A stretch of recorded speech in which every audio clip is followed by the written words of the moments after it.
I would like to welcome you to the Muse, a community cultural centre in Brecon. I am John Gibbs, Chair of the Brecknock Society and Museum Friends, and today's theme is the rich history of Brecon's theatre. Key to today is the life and work of Sister Bonaventure Kelleher of the Ursuline Order, and in particular we commemorate and celebrate her investigations into the history of the professional theatre in Brecon during the 18th and 19th centuries. Part of that commemoration has been the creation in January 2020 by the Brecknock Society and Museum Friends of a PhD research project at the University of Bristol, this project being funded by the Society with part support from the Ursuline Order. But first, a little bit more about Sister Bonaventure. She was born and brought up in Ireland, but lived in the Ursuline convent in Brecon from the early 1950s until her death in October 2019. Through her inspirational teaching at the convent school, she touched the lives of many people. She also took a special interest in the history of this remarkable town, encouraging many townsfolk to cherish this history also. She was an active and very effective member of the Brecknock Society and Museum Friends and was our president for a number of years. One of her major activities was in respect of the restoration of the Guildhall, the home of Brecon Town Council. In about 1992, she gave an important lecture in the Guildhall, which increased recognition of its importance and the need for its restoration. In recognition of this, she was co-opted as a member of the Council's Environment Committee. And it is appropriate to record that in the picture of her, she is holding the Brecon Town Shield. It's a pleasure for me to record the expressions of admiration and affection of Sister Bonaventure that have been made by many councillors, these including the immediately past Mayor Chris Walsh and the present Mayor John Powell, who is here in the audience today. I would now like to outline the afternoon's programme.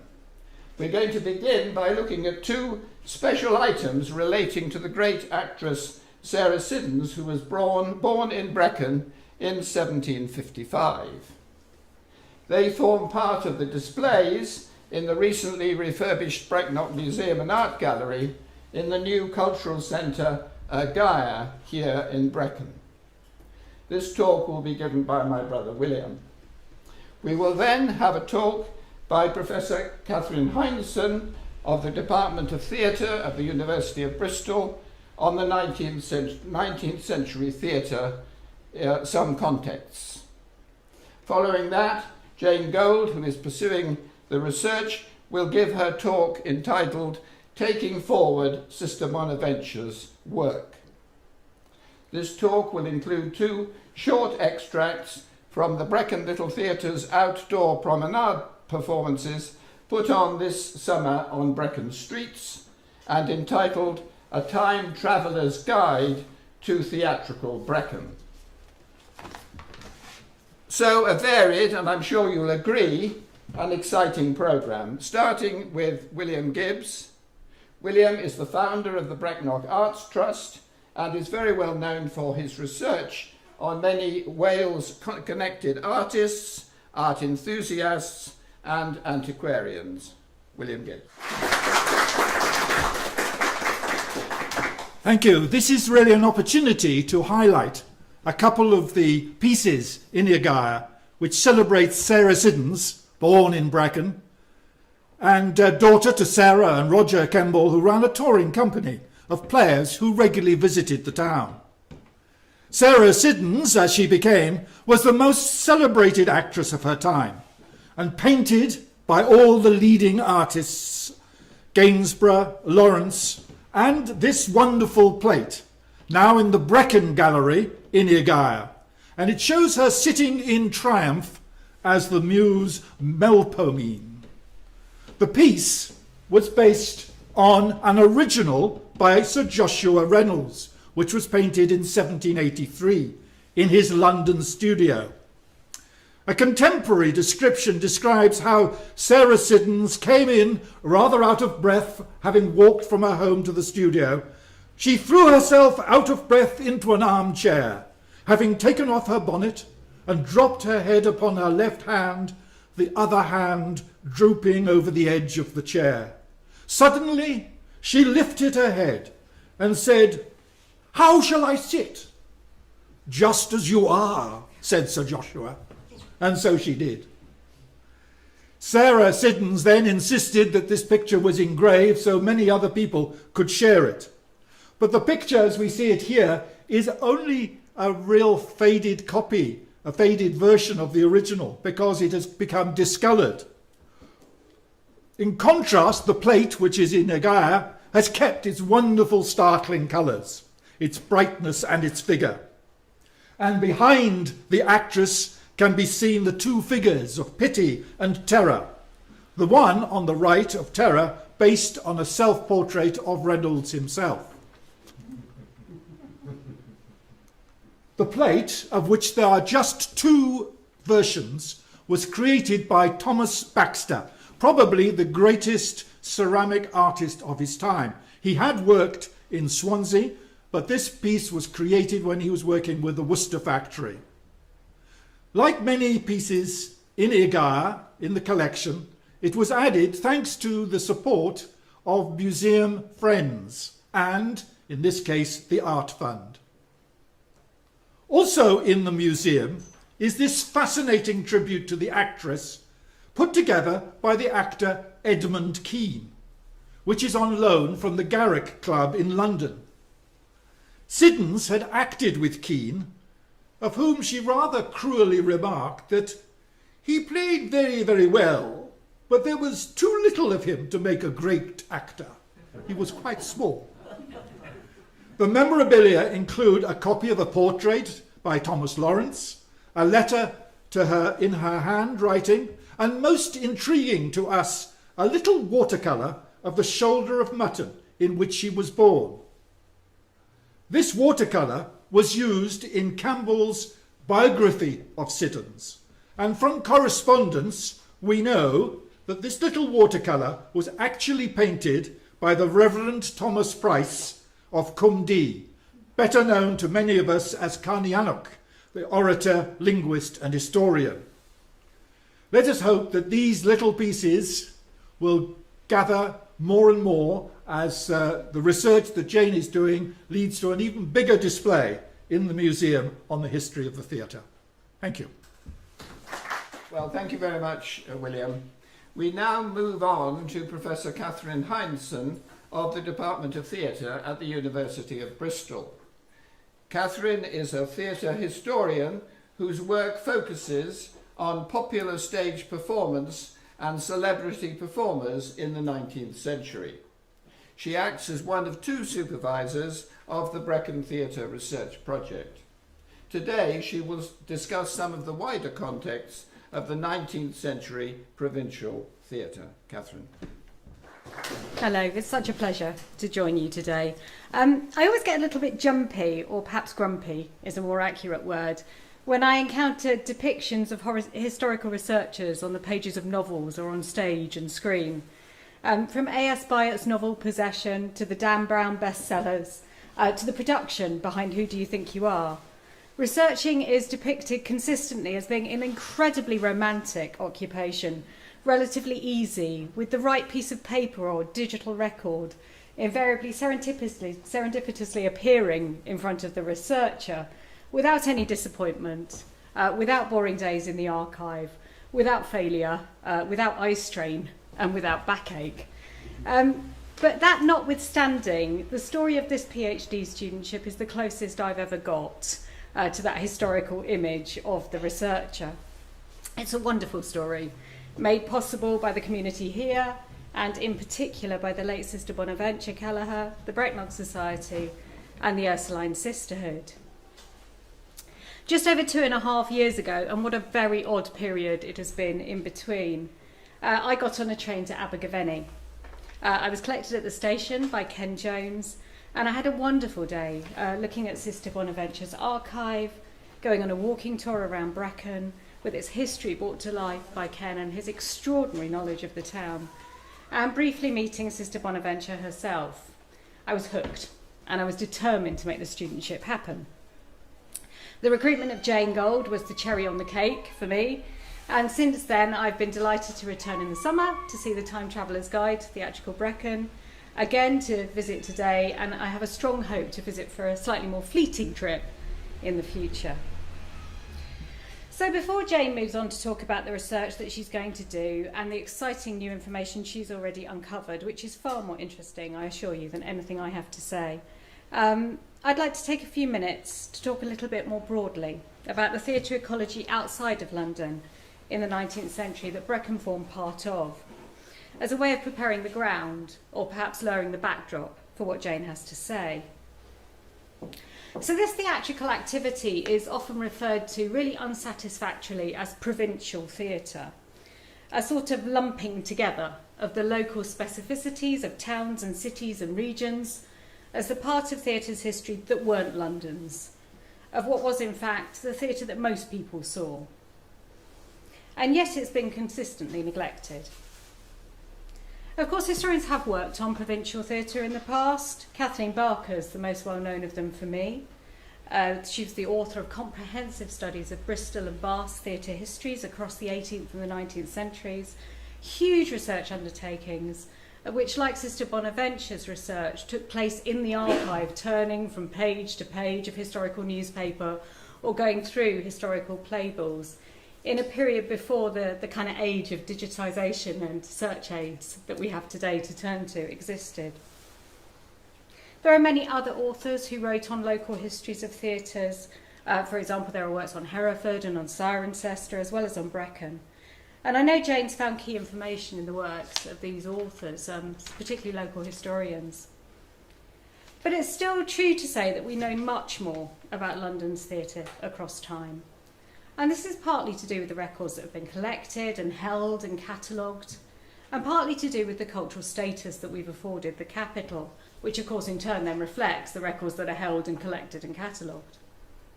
I'm guilty of it myself to some extent, as the author of studies of the West End and its celebrity actresses, as well as works on local theatre histories in Bristol and in Birmingham.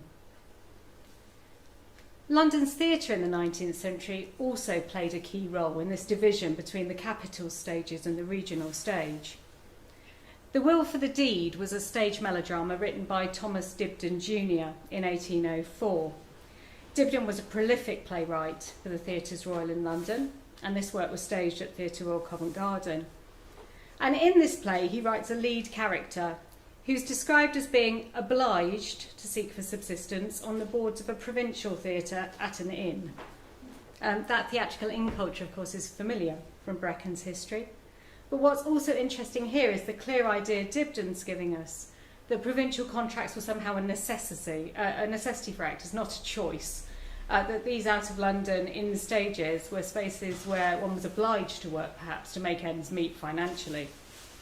There's a sort of cultural one-up personship coming through here in Thomas Dibdin's writing of this character that reflects attitudes then and now. So what all of this means is that we sometimes lose sight of just how much theatre was staged around the country. There was big money to be made in the provinces. And the Era, which was the key theatrical trade newspaper during the 19th century, devotes significant coverage to it. Theatre outside of London was a mixed offering, and it changes over time. Some plays that were staged reflect the fashions of the capital. Regional cultures were clearly influenced by the London stage and by national theatre trends. For some performers, theatre outside of London offered a training ground, a sort of way into the stage profession. It's not an uncommon narrative to come across, and I think we can see it back in Dibdin's character again. Working in the provinces is presented as hard work, a sort of really rough and tough apprenticeship. And discussions of it are almost reminiscent of those Dick Whittington tales of reaching London and those streets paved with gold and opportunity, if anyone could just get there. Over the course of the 19th century, London's leading theatrical celebrities also toured around the country. It was a pattern of activity that became easier and certainly more financially beneficial as the railway infrastructure improved throughout the 1800s. Tours of plays or performances made up of actors' best bits, so you get a bit of Richard III or a bit of Matthias and the Bells, not the full play, became very common. Indeed, evidence suggests that some of those stage performers engaged in nearly as many retirement tours as Elton John. So this touring culture is reflected in the way the era's columns changed their name over time. They start in the early 1800s under the title Provincial Theatricals, very much about the theatre that's taking place in the provinces. And by the end of the 19th century, they've changed to a column called On the Road. So we're seeing that they're sort of tracking these fully mounted London productions moving around the country more regularly. Theatres like the Prince's Theatre in Bristol opened in the 1860s and sadly destroyed by air raids in the 1940s, were built and managed to serve as a kind of outpost of the fashionable West End for West Country audiences, very much designed architecturally to be able to house and home, in terms of scale and technology, the latest West End shows.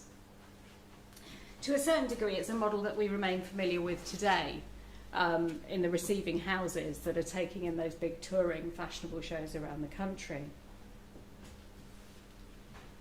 But alongside and amidst this regional restaging or reflection of London's theatre culture, the repertoire of regional theatres or other local venues that stage theatrical performances, and sometimes temporary theatre spaces in towns and in cities, captured local familiar concerns.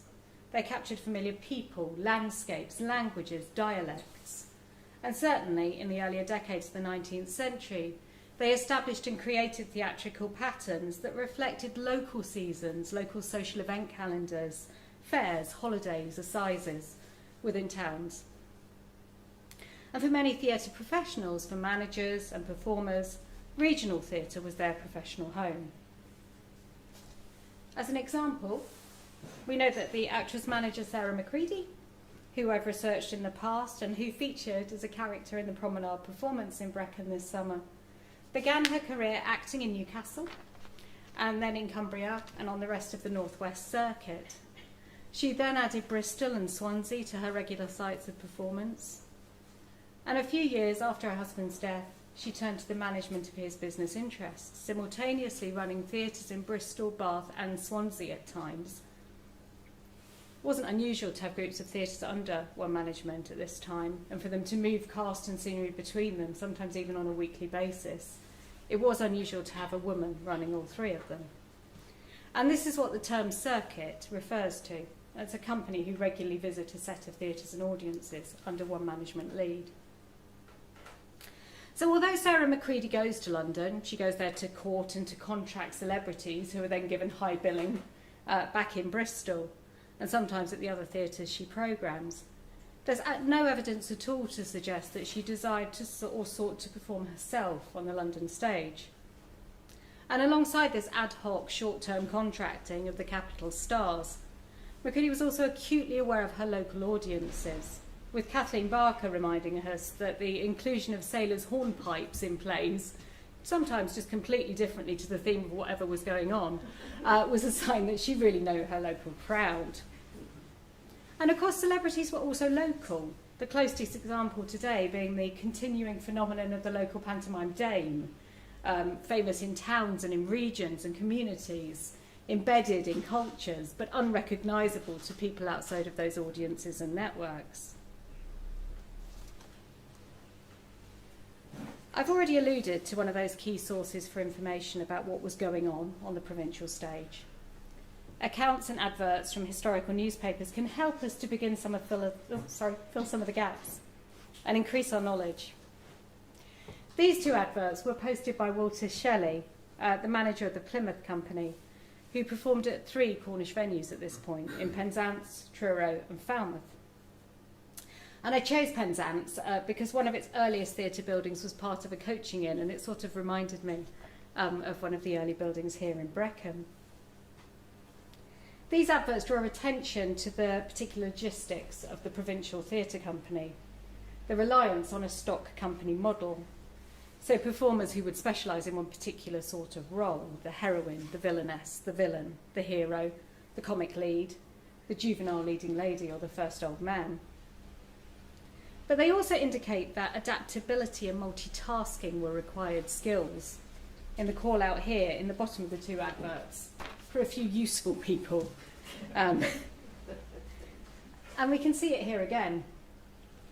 And this is a mid-19th century advert posted by the manager of the Theatre Royal in Brecon, which calls for a scene painter who can also play small parts. What we can also see here in this advert is a focus on artistic quality and on social respectability. None but artists of talent, experience and respectability need apply, we're told. And anyone considering applying for the first comedian must be good. There's a lot for theatre managers to juggle in this period. The theatre industry's status is starting to improve culturally and socially, but is still in very fine balance and is being challenged both by social reformers and by religious communities. And it wasn't just the performers who needed to be useful. An important part of making regional theatres financially viable ventures was a turn to using venues as multi-use spaces, rather like the space that we find ourselves in today a little earlier in history. And we can see here that again in Penzance, this time in 1814, we've got a series of lectures being programmed in the theatre, accompanied by musical interludes. So they're finding a kind of middle ground space between rational education and an evening's entertainment.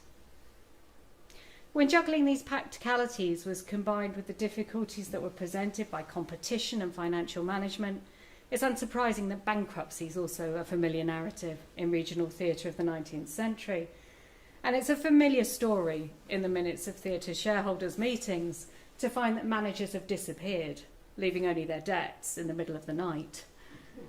Investors in theatres stood to both gain and to lose, and many of them had their fingers burned. So the movement of actresses and actors around Wales, England and Scotland to fill the sorts of positions we've seen advertised here in regional companies, and the work that they undertook at local theatres and the hundreds and thousands of spectators they entertained are significant. They're key to the theatre industry of the 19th century. And I wanted to finish today with the voice, the words of one of them, captured and filtered through an article published in 1892 entitled Life in a Shakespearean Company on Tour. We played 6 pieces at Exbury, and then on the Sunday morning we left by an early train for a fit-up town, i.e. a town without a theatre, where we had great difficulty in finding rooms. The company carried its own scenery and proscenium, and we built the stage, measuring about 12 foot square, in the town hall. We opened with Hamlet. The throne of the king and the queen were easily made by covering 2 kitchen chairs with a piece of plush drapery. Poor Ophelia was buried behind a mound of Huntley and Palmer's biscuit tins, covered in green baize. A cathedral town was my next experience, a very unpleasant one, as you shall see. We arrived on a Sunday evening in a steady downpour of rain, when the bells were ringing for church and hundreds of people were answering their merry summons. The streets were inches deep in mud. A chilly mist clung around everything, and we, the outcast peripatetic players, jaded and hungry and dirty after a long journey, had yet to search for rooms. And it transpires that finding of rooms took some time. No, they didn't let rooms on a Sabbath day. There were 6 days for that. Besides, they strongly objected to theatricals, who not only kept late hours, but wanted hot suppers at midnight. However, I did find a lodging at last, but not until I was wet to the skin. A feverish cold prevented me from playing on the following day, and my day's wage was stopped. So this account is written close to the close of the century, when things had largely got better in many ways, easier and faster for performers in terms of travel, and better infrastructures in towns and places to stay, and yet the challenges of that touring life still shine through. So much of theatre's history isn't visible to us today. What's exciting about this project here for me, and Brecon of the focus of it, is the richness of the culture, the remaining material histories in Brecon's buildings, streets and landscapes, and the stories of women's involvement in the theatrical activity that are emerging. The sort of stories about theatre's histories that have been all too easily lost over time and through cultural and social politics in the way that we understand theatre and its role in our past. And so, without further ado, I'm going to hand over to Jayne Gold, and she's going to tell you a little bit more about one of them. Thank you. Well, thank you very much, Catherine. And as you say, Catherine, Jayne is now going to speak to us. I just wanted to tell you that Jayne is an experienced teacher, trainer, and creative producer with a first-class undergraduate degree and a distinction-level master's degree. She's taught in secondary schools in inner London for 10 years and has worked as a visiting lecturer at the Royal Central School of Speech and Drama. Previously, she was head of creative arts at Christ College here in Brecon, and she is currently a lecturer on the Guildhall's performance teaching course. In conjunction with her research interests, Jayne has a great enthusiasm for community theatre and the role that it plays to enhance community life. And this is reflected in her link with the Brecon Little Theatre, as we will see during the course of her presentation. So, Jayne, over to you to present some of your latest findings. Thank you very much. So, in February 1935, the renowned playwright George Bernard Shaw visited Brecon.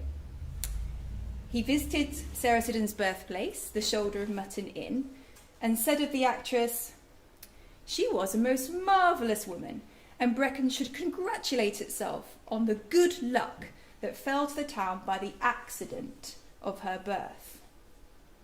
Sarah Siddons' birth in Brecon being an accident was a view which had been upheld and unchallenged.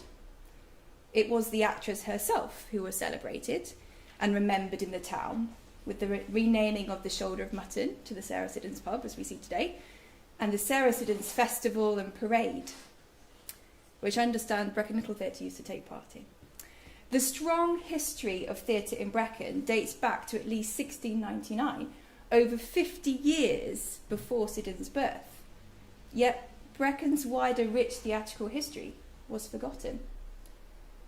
Sister Bonaventure changed this. She knew that Sarah Siddons' birth in our town was no accident. Sarah Siddons was born into a successful acting family in Brecon because it was an established part of the theatre touring circuit. Brecon was a culturally rich and well-established place to perform to an array of theatre supporters and funders. Over several decades, Sister Bonaventure created a huge archive of evidence to support this, evidence that had been overlooked by previous theatre scholars. Her work is meticulous, painstaking and detailed.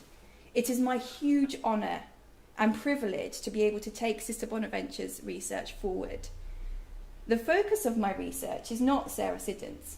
There are plenty of biographers who have already established her history, but instead Brecon as a theatrical centre, a place that in the 18th and 19th centuries was a cultural and commercial centre, a fitting place for a renowned actress's birth. One of the most significant pieces of evidence in Sister Bonaventure's archive is a copy of a diary entry from 1699 penned by Samuel Owsley. It was passed on to Sister Bonaventure by Edward Parry after he stumbled across it by chance at the National Library of Wales. Owsley was listed in the 1676 rent roll as a grocer and a gent of Sheep Street, now known as Ship Street, up the road. His diary reveals that in December 1699 and January 1700, actors visited Brecon to perform at the Great House on Wheat Street, a house owned by the newly elected MP for Brecon, Thomas Morgan. There is strong evidence to suggest that those actors were from Drury Lane, London. The owner of Drury Lane, Christopher Rich, had offered the Morgans shares in London theatres, and an examination of Drury Lane's record of theatre performances around 1699 to 1700, obtained from the London Stage Database, reveals that almost half of the plays performed in the Great House during 1699 and 1700 were part of the recent Drury Lane repertoire under the management of Rich. It's almost as if these contemporary fashionable productions were good to go to Brecon. This discovery of the 1699 visit is very important in terms of what it suggests for the relationship between London theatre and provincial theatre, and Brecon's prestige and standing at the time to attract and enable such a visit, and the appetite in Brecon for such events. I would like to introduce Steve. In their recent production, A Time Traveller's Guide to Theatrical Brecon, a promenade production on the streets of Brecon based on mine and Sister Bonaventure's research, Steve took the role of our diarist, Samuel Owsley, from 1699. Greetings, one and all. It gives me great satisfaction, and indeed pride, to be the first of Brecon's storytellers. Yes, storyteller, it has a ring to it. All you'll hear from me now is from my journal, my diary. I am Samuel Owsley, purveyor of fine foods, household goods, and a selection of quality produce from lands near and far, which the finer houses in Brecon enjoy. This is my shop on Ship Street, where I employ a number of God-fearing souls. And I have a son and heir, Samuel Owsley, and to him I impart the skills of trade, the ebb and flow of the marketplace, and the parlance of money. But I do not want you to think that I'm only a tradesman, for I am a gentleman and move in a circle of similar men who have the flourishing and betterment of Brecon town at the very heart of our endeavours. To be a successful tradesman, one must be methodical, move precipitately, and watch the world to see where and when one's neighbours need and want a particular commodity. I am a successful tradesman because I keep a journal of all my doings and the doings of the town. My journal, which I peruse at my leisure, gives me the pulse of my dear town, gives me the idea or the shoehorn into a particular need of the community. My journal is concise and prosaic, and yet it shows subtleties and patterns of future fashionable trends. And now I must record that actors, from London no less, came to Brecon to perform in the Great House on Ship Street. What magic did I behold in the candlelight? The scenery, the decoration, the tricksy actors. Oh, what a marvellous thing to have in our town. Perhaps it is the start of a new world, a theatrical world in Brecon.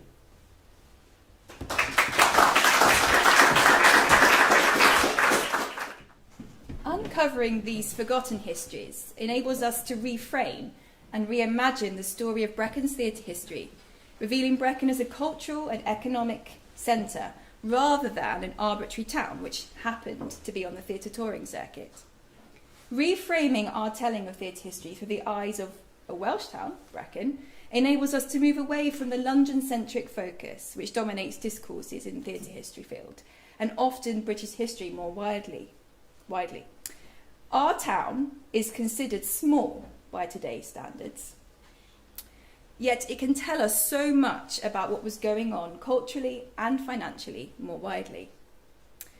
Another focus, as I take this research forward, is emphasising women's experience and legacy within these histories.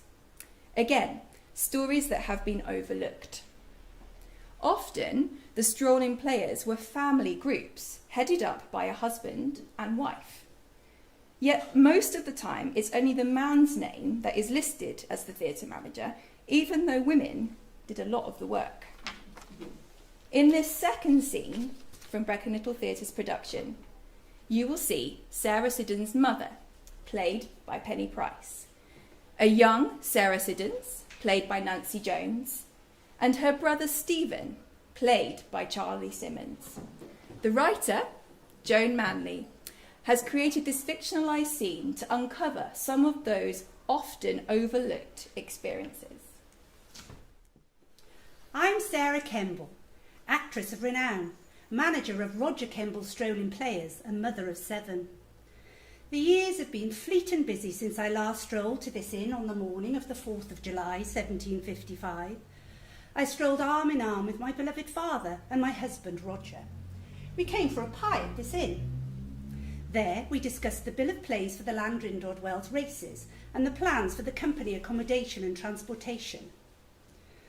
That afternoon I rested in my rooms on the first floor of the Shoulder of Mutton Inn. I had barely closed my eyes when I was contorted in pain. It was the beginning of the labour of my firstborn. All evening and night I struggled, until just as dawn broke, my darling girl was born. My Sarah, my namesake. Oh, I fell in love at first sight. My husband Roger did too. He had consoled himself throughout my labour in the inn's parlour beneath my bedrooms. He and Pa were overjoyed at the delivery of a healthy girl, and after kisses and endearments, all delivered through beery breath, they and the company took to Landrindod Wells for a week at the races. As I lay exhausted in the berth in bed, my tiny girl clasped my breast, I could hear Roger, Pa and the others all laughing and shouting and singing the praises of my Sarah's beauty and thanking God for my safe delivery. It is a lasting memory and a precious one too. I can still hear their happy voices diminishing as they passed along the high street, Roger sharing the joy of his fatherhood with the tradespeople of that Brecon street. And here she is, my Sarah, now a working actress of talent and promise, and my handsome son Stephen, a most definite wit. Sarah, I was just telling how you were born here. You see that upstairs window? It lights the very room, the very bed where I was born. I've heard the story of my welcome to the world a score of times, dear Ma. Every time we taught in Brecon, or anywhere near it, you dote too much on me. I am not so childlike now. I am a working actress. You act all the time, sister. On the boards, on the streets, in your bedroom. You never tire of your own voice.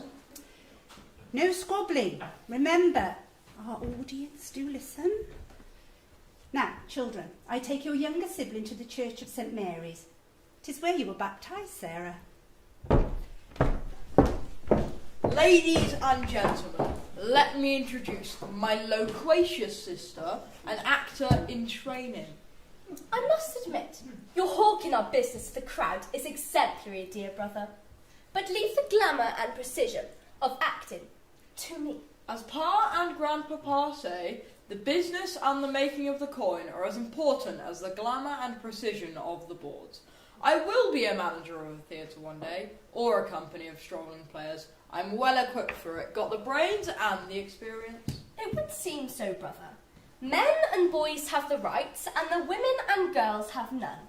But we must tell how our beloved parents, and indeed all those who work in the theatre company, educate us with both intention and no intention in the ways of the theatre and the making of the money. This is true.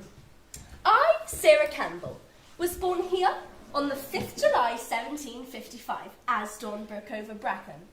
My exhausted ma rested for the day and suckled me to health and strength. But being a woman of responsibility and energy, she rose the next morning, dressed splendidly, and carried me in her arms to the Bell Inn. Despite my arrival, the business of our theatre company went on. Our mother was an integral part of its success, not only as a talented actress who drew crowds in their hundreds, but as the intelligence which drove the daily and the long-term working of the theatre company. The next performance she performed, resplendent and dazzling, in the tragedy and the comic play. I was asleep in a basket behind the boards. At the end of the performance, I was brought in my basket onto the boards and proudly displayed to the audience. Ma says I got a standing ovation, but I think it was her performance and her ability to produce a child simultaneously. That was my first time on stage. A triumph. An excellent tale, dear sister, but I have a better. She was pregnant with me when she played a tragic lover whose hero had died in battle. As the lights dimmed and the audience applauded, turned to tears and ladies fainting in grief, my ma had to dart to the costume cubby, where a spear carrier and the landlord's wife witnessed my birth. I was practically born on the boards. As Pa says, the boards are in our blood. We cannot imagine another life. True, sister. We cannot imagine another life. Now you to your rehearsals and me to the printers to pick up the playbills. Thank you very much. So, performing on the stage gave women in the 18th and 19th centuries the opportunity to be heard and respected. And Brecon was part of this enabling culture. Actresses took to the stage in Brecon to play solo performances, like this solo performance of As You Like It by a Mrs. Hudson in 1789, performed at the Bell Inn. In her 2011 book, Performing Herself, Autobiography and Fanny Kelly's Dramatic Recollections, Julie Bush-Bailey describes actress Fanny Kelly's 1830s performances in London as the first one-woman show. Yet this performance in Brecon is 50 years before Kelly's in London.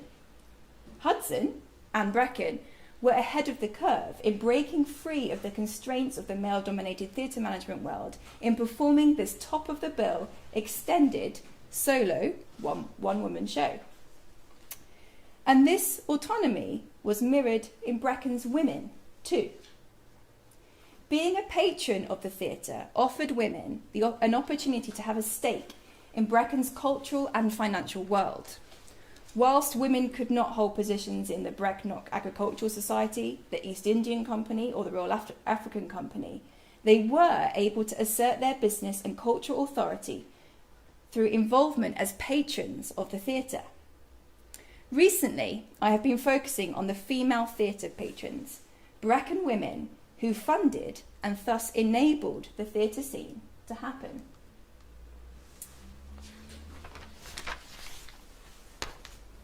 So this is Maria Williams of Pen Pont. She's listed as a patron of several plays at Theatre Brecon in the 1820s. And thanks to her surviving diaries from 1806 that Jonathan Williams has kindly given me access to, I have developed an evocative image of her social life, of which theatre-going, dinner with friends, and enjoying poetry were an important part. The theatre was a social place, but crossed into the business lives of the men too. The theatre was the place to take business associates and rub shoulders with other important men. Henry Williams II of Pen Pont was a founding member of the Brecknock Agricultural Society. His diary from 1770, 251 years to the day, shows us this. So it's October the 2nd. And you see here, he says, so he gives the bailey some money, and then afterwards he dines with him at the play. So the bailey is most likely the bailiff of Brecon, which is the title that preceded the establishment of Brecon's mayor. So an individual that Williams records frequent contact with in his diary. And it's the theatre that is selected as an occasion at which to socialise with Brecon's governor alongside dealing with business matters when money changes hands.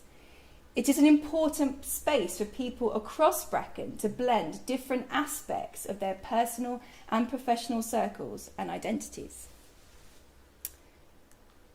And we go now to the 6th of April, 1842.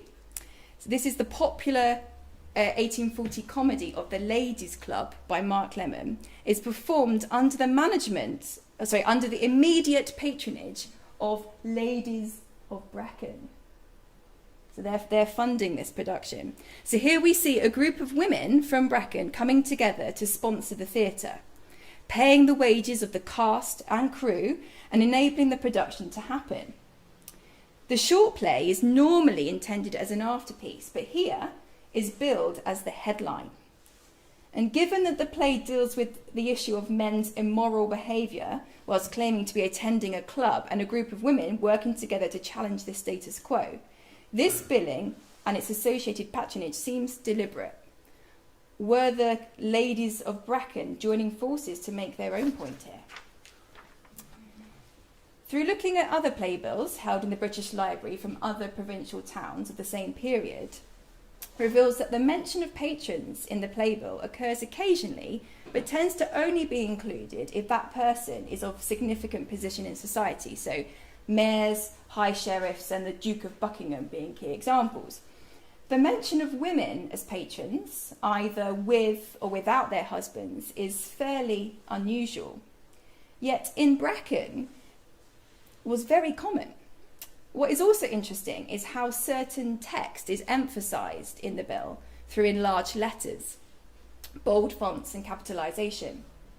For some bills, it is the play title, for others, the actors, and rather unusually, in this example from 1846, it's the text of patron, local Brecon woman, Mrs. de Winton, which is in the largest letters, much bigger than anything else on that playbill. Brecon's celebration of female patrons and using them as a draw in advertising the performances is significant. The women of Brecon held a power and status which has been traditionally overlooked. It is the men who are remembered as heads of business, mayors and MPs, but the women were a key part of keeping the cultural and financial theatre scene that was important to the whole town. Their names, printed in bold, were clearly a huge selling point. And it wasn't just the patrons who were examples of powerful women in the theatre scene. In 1866, Brecon had its first female theatre manager, Miss Kate Robertson. Female theatre managers at this time were few and far between, as Catherine mentioned. She was unmarried, young, and successful. But the following year, she seemed to disappear. Since first starting my research project, I had a hunch that there was an interesting story behind Kate Robertson. In a recent supervision, Catherine filled me with confidence by saying that researchers' instincts are often right and to go for it. She said, I think you said, spend a whole week on it. I was like, okay, a whole week. Right. And she wasn't wrong. Just a few weeks ago, I found a tantalising unanswered question in Sister Bonaventure's handwriting, nestled deep within her reams of papers. And she never answered this question. So it turns out Sister Bonaventure wanted to know too, what happened to Kate Robertson? Where did she go? She disappeared, completely disappeared. Well, with the luxury of access to the digitalised National Newspaper Archive and a lot of digging and the eye strain and backache that Catherine described, I found an answer. Kate Robertson died in 1868 at the Wellington Hotel in Brecon, as is reported in the Era. Now, this is what was quite strange. I could not find a record of a death certificate for anyone of that name in Brecon. And it led me to believe that the name Miss Kate Robertson was a pseudonym. And in fact, it's actually the name of a fictional actress, a character who appears in an 1859 melodrama, World and Stage. As the plot thickened, I got Joan Manley, who's the writer of Brecon Little Theatre's scenes, hooked. And we had lots of Facebook messages, weren't we? Yeah. And I even briefly distracted Catherine from her work as she fell down the research rabbit hole with me. Sorry about that, Catherine. With Catherine's help, I discovered that our Brecon theatre manager, Kate Robertson, was in fact Elizabeth Miller, who after leading a successful theatre run here in Brecon and a pioneering tour to the Isle of Wight, had died at the Wellington Hotel at the young age of 33 of a nasty illness affecting her kidneys, liver and stomach. Poor woman. And this is where it gets more interesting. She'd left everything, just under £2,000, which is quite a lot of money, to Catherine Humphreys, the manageress of the Wellington Hotel. who was present at her death. And they lived together at the hotel. Were they close friends, or maybe more? Was she using the pseudonym as a way of hiding a part of herself? The will was written only 11 days before her death and unsuccessfully contested by her father in court. Perhaps there's a whole play in this, Joan. I think you need to get writing. You might wonder, speaking of Joan, how the connection with Brecon Little Theatre came about and how it relates to my research. Well, I would like to finish my talk by explaining that. And here a lot of them are. One of the key strands of my research is community engagement and how finding out about Brecon's theatrical past can enrich our present. This builds on Sister Bonaventure's legacy of local talks and events that she did so many of, and our shared professions as teachers. I first approached Brecon Little Theatre about a year ago with the idea of creating a promenade performance on the streets of Brecon. Working together, we managed to pull it off, securing funding from the Heritage Lottery to produce the play, an accompanying map and educational resources, all in the middle of a pandemic. They created a wonderful show that meant so much to the people of Brecon. Amateur theatre and amateur performers and writers have always been a huge part of Brecon's theatrical past. Any play with a local actor, writer or patron was always a selling point. And you only have to look at Theatre Breconial's ticket sales to see that this is still the case today. So the Lady of Brecon, who is the writer in this 1819 handbill, could easily be Joan or Nia from Brecon Little Theatre. Or equally, this amateur, here, I don't know if you can see that, this amateur playing Duke Aranza, who also took the role of Hamlet in another production that year, was 1828's answer to Steve Bradshaw, who you've seen perform today. An amateur theatre group like Brecon Little Theatre honour this history, and with their local focus of creating plays for and by the people of Brecon, ensure that the wonderful talent that we have in this town is celebrated. I'd really like to thank Brecon Little Theatre for so enthusiastically and skillfully taking forward my idea and for being here today to perform. Thank you so much. Maybe we should give them a round of applause because they did.